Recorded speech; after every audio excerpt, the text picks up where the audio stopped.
전국의 생생한 이야기와 유익한 정보를 전합니다. KBS 라디오 전국 일주 이규봉 아나운서와 함께합니다.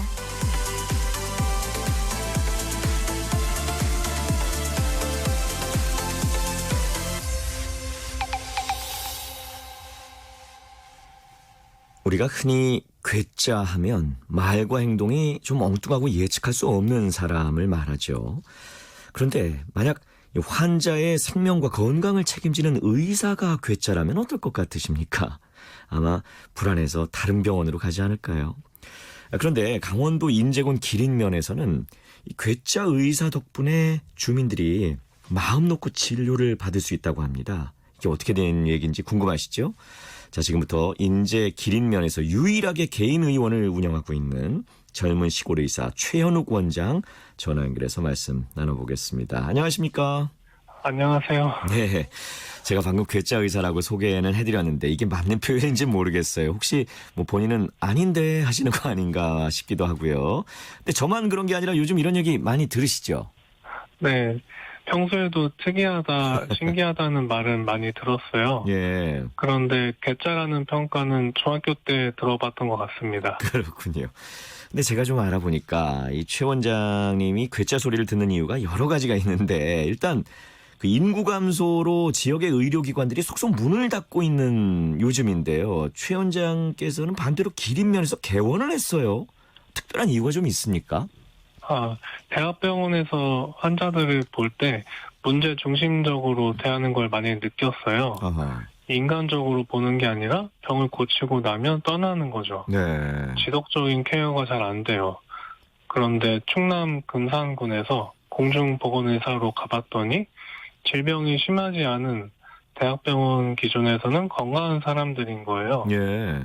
병원에서는 퇴원을 하는 사람들인데 그런 분들이 환자로 오게 되면 인간으로 보게 되는 것 같아요. 아하. 그게 1차 진료의 특징이자 매력인데 그걸 군복무, 대체복무를 통해서 느꼈던 게 계기가 된 것 같습니다. 네. 그래서 공중보건이 공보일을 하는 동안 비슷한 느낌을 받을 수 있는 시골 지방들을 둘러보게 됐습니다. 예. 근데 뭐 시골 지방을 여러 곳 보셨으면 뭐 여러 지역 중에 고민을 좀 하셨을 것 같은데 그 중에서도 인제 기린면을 선택하신 이유가 좀 있으실 것 같아요. 네. 제가 했던 데는 충남 금산이었는데 네. 거기가 인구 3,000명 있는 면단이었어요. 그래서 그랑 비슷한 느낌을 받는 시골. 근데 어차피 시골이라면 공기 좋고 물 맑은 곳을 고를 수 있으니까 전국에서 가장 공기가 쾌적한 곳이 속초, 양양, 고성, 인제 이렇게 좁혀졌어요. 네. 그런데 바다는 처음에 인상적인데 예. 며칠만 돼도 좀 지루해지는 면이 있거든요. 예. 그래서 오래 있으려면 계절마다 풍경이 다채로운 곳 그렇게 찾은 게 기린면이었죠. 네.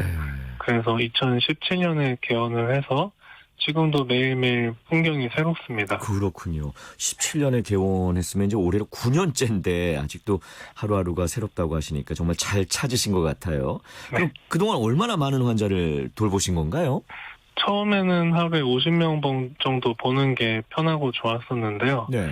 계속 조금씩 늘어서 요즘은 하루에 100명씩 보는 것 같아요. 예. 그래서 재작년에는 1년에 2만 6천 명을 보게 되었죠.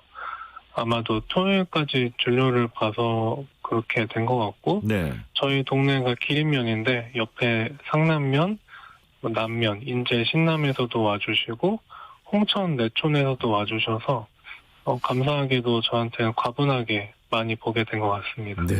입소문이 난 거네요. 1년에 2만 6천 명이면 정말 정말 많은 환자분들을 보신 건데 주로 어떤 질환들을 많이 앓고 계시던가요? 보통 지속적인 관리가 필요한 혈압, 당뇨 같은 만성 질환이 많고요. 네. 그 외에는 감기, 장염 같은 경증 질환이 대부분이에요. 아하. 그런데 그중에 심장에 문제가 있는 경우 기침, 숨참으로 오는데 이거를 감기와 감별하는 게 굉장히 어렵고 또 어지러우고 속 불편한데 뇌혈관 질환인 경우를 놓치지 않는 게 제일 큰 숙제입니다. 예, 그렇군요. 근데 우리 최 원장께서는 뭐 인제군에서는 이미 유명 인사지만 이제는 좀 전국구라는 표현이 어울려지게 된 게 올 봄에 그 커플을 맺어주는 한 방송에 출연하면서부터라고 들었습니다. 저도 사실 오늘 초면인데 낯설지가 않거든요. 저도 이걸 봤어요. 네. 아니 근데 그렇게 바쁜 와중에 어떻게 이 프로그램을 또 나가게 되신 건가요? 그런 필요성을 느꼈던 거는 제가 처음 이곳에 온 게 30대 초반이었고 그때는 걱정이 없었는데 30대 중반이 되니까 결혼 생각이 들었거든요. 예. 그런데 토요일까지 진료를 보고 일요일 하루를 쉬면서 소개팅이나 뭐 결혼 정보 회사를 통해서 만날 시간이 조금 부족하게 느껴졌고요. 아하. 특히나 주말에 전시나 공연이 있으면 여자분 만나는 것보다 혼자 전시해보는 게 더 우선순위가 되다 보니까 네. 그런데 이 프로그램은 5박 6일 동안 6명을 알아볼 수 있어서 네. 시간 대비 효율이 너무 좋았어요. 예. 6명을 만약에 소개팅을 하면 거의 6개월 걸렸을 건데 네. 일주일 만에 깊이 있게 알아볼 수 있는 기회였습니다. 그렇군요. 저는 이제 그때 본 기억이 나는데 한 여성 출연자가 왜 거주지를 옮길 수 있느냐, 떠날 수 있냐고 물었잖아요. 그때 주저없이 아주 제가 없으면 안 되기 때문에 기린면을 떠날 수는 없을 것 같다. 이 대답을 하셨던 게 당시에 크게 화제가 되기도 했고 저도 상당히 감동적이었거든요. 이게 네. 어떻게 이런 말씀을 하시게 된 거예요? 제가 처음 개원할 때는 옆에 다른 의원들도 있었어요. 그런데 8년 사이에 저희 동네에서도 한 개 사라지고 인제군 전체에서는 서너 개가 문을 닫으셨거든요. 네. 그래서 저희 동네는 저만 남은 상태였어요. 그런데 소개팅을 하면 꼭 공통 질문으로 병원을 서울로 옮길 수 있냐고 물어보시더라고요. 네. 그래서 이미 거기에 대한 대답으로 결심을 했던 게 이상형인 장원영이 물어보면 옮기고 아니면 못 옮긴다고 마음 먹었습니다. 정말 왜 괴짜 의사라고 하는지 이제 뭐 청취자 여러분들도 이해하셨을 것 같아요. 근데 정말 이 지역 의료 격차를 해결하기 위해 부족한 의료진을 충원하는 게 정말 말씀을 들어보니까 더 중요하게 여겨지거든요. 앞서도 많은 분들이 이제 문자를 통해서 우리 청취자분들이 오늘의 정답인 이걸 해주신 것 중에 하나가 또 이런 문제였는데 최 원장님 경우처럼 이게 개인의 어떤 선택, 그러니까 시골에 개원하는 거, 뭐 이런 거에만 맡길 수는 없는 것 같은데 뭐 어떻게 생각하세요? 제가 해봐서 느끼는 측면은 네. 이게 작년에 정부에서는 의사 숫자를 늘리면 저절로 낙수 효과로 지역에 부족한 의사가 채워질 거라고 했는데요. 네. 제 생각에는 자발적으로 시골에 가는 의사는 한 명도 없을 거예요. 그래서 서울에 혹은 인근 대학병원에서 응급실 분원을 내든가 인력을 순환 배치로 파견해주는 방식이 필요할 것 같아요. 네. 그래야지 의사들도 함흥차사처럼 한 번 가면 평생 시골 의사로 끝난다는 걱정을 덜어낼 수 있고 또 시골에서만 쌓을 수 있는 경험도 있고 보람도 있거든요. 네. 대학병원은 어차피 그 지역의 분원을 통해서 내원하는 환자들은 다시 자기네 대학병원으로 올 거기 때문에 네. 크게 보면 손해가 아닙니다. 좋은 아이디어네요. 네. 우리 최 원장께서도 뭐 토요일까지 진료 볼 정도로 애쓰곤 있다지만 그래도 역시 직접 해보시니까 1차 의료기관으로서의 어떤 한계를 느낄 때도 있으시죠? 네. 다른 질환으로 왔다가 심장이나 뇌혈관 질환 검사가 필요하다고 판단이 될 때 어느 병원으로 안내를 하는 게 좋을지 고민이 돼요. 네. 바로 수술이 되는 곳이 어디인지, 홍천을 갔다가 춘천을 갔다가 또 다시 서울로 가게 되진 않을지, 또 그중에 어떤 병원이 제일 좋을지 환자분들 여쭤보시는데 병원을 제가 정해드리기가 부담스럽거든요. 네. 그래서 환자분들도 스스로 선택할 수 있게 응급실 당직 전문의 현황을 알 수 있는 정보가 있으면 좋겠습니다. 뭐 말 나온 김에 그 수련이나 전공의의 근로 환경이나 처우에 대해서는 어떻게 생각하십니까? 제가 왜 이런 질문드리냐면 최 원장님이 대학병원 인턴 때 그 부당한 처우에 맞서기 위해서 법학 석사까지 받으면서 직접 소송도 제기했다고 들었거든요. 네, 그때는 당시 2010년인데요. 네. 그때 인턴은 아마 다른 직종에서도 비슷한 인턴 제도가 있었을 건데요. 거의 혹사당하는 상태였죠. 네. 근로자가 아니라 학생이라는 핑계죠.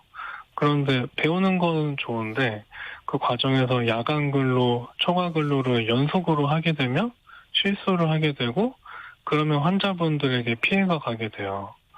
전공의들의 집중력 저하로 인해서 생기는 의료사고를 막기 위해서는 당직 시간을 제한해야 된다고 생각했어요. 네. 그래서 소송을 제기하고 미국 사례를 공부해보니까 미국도 전공의 의료사고를 계기로 의사들의 당직 시간을 제한하는 판례와 법률이 생겼다는 걸 배웠습니다. 그렇군요. 그리고 이제 이뿐만이 아니고 최 원장님이 또 이제 인공지능 특허도 있다고 들었고요. 틈틈이 글도 쓰고 그림도 그리고 사진 촬영도 하고 계시다고 들었는데 아니 이렇게 다방면으로 능력을 확장하는 뭔가 좀 이유가 있으신가요?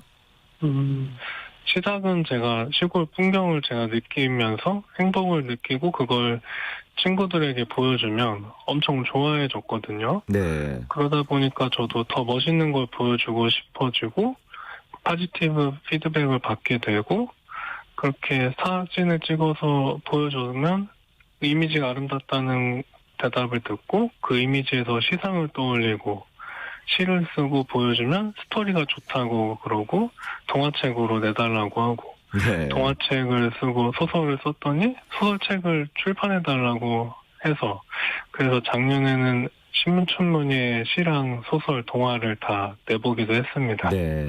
그러셨군요. 정말 재밌는 분이에요. 제가 이런 표현을 써서 그렇지만 괴짜 의사 선생님 맞는 것 같습니다. 네. 끝으로 뭐 그동안 기린면 주민들 건강 돌보면서 인상 깊었던 일이나 방송 통해서 전하고 싶은 말씀이 있으시다면요. 매일매일 재밌는 일들이 있는데요. 많이 아프지 않아도 와주시는 분들이 있어서 예를 들면 밥 먹고 나면 졸립다? 무슨 병이냐? 뜨거운 걸 먹으면 콧물이 난다. 이런 걸 물어보시는 분들이 계신데 아무래도 대화가 하고 싶어서 오신 것 같아요. 네. 근데 그럴 때도 혈압이랑 혈당을 체크를 해두면 나중에 약 탈 때 더 정확하게 드릴 수 있어서 실제로 자주 오는 게 좋습니다. 전하고 싶은 말씀은 예전에도 말씀드린 적이 있는데 절대 기림을 떠나지 않고 네. 지키겠습니다. 다만 제가 건강할 때까지 그리고 저승사자가 부를 때까지 마지막으로 장원영이 오라고 할 때까지입니다. 정말 끝까지 재밌게 마무리를 해주시네요. 강원도 인제군 기린면에서 유일하게 개인 의원을 운영하면서 지역 의료 격차 해소에 노력하고 있는 최현욱 원장과 오늘 말씀 나눠봤습니다. 계속해서 정말 약속하신 대로 기린면을 꿋꿋이 좀 잘 지켜주셨으면 좋겠어요. 오늘 말씀 잘 들었습니다. 고맙습니다. 네, 감사합니다. 네. 많은 분들이 방송 들으시면서 이분 하고 하셨을 것 같은데 광수였나요? 제 기억엔 그런 것 같은데요. 네, 재미있는 인터뷰였습니다.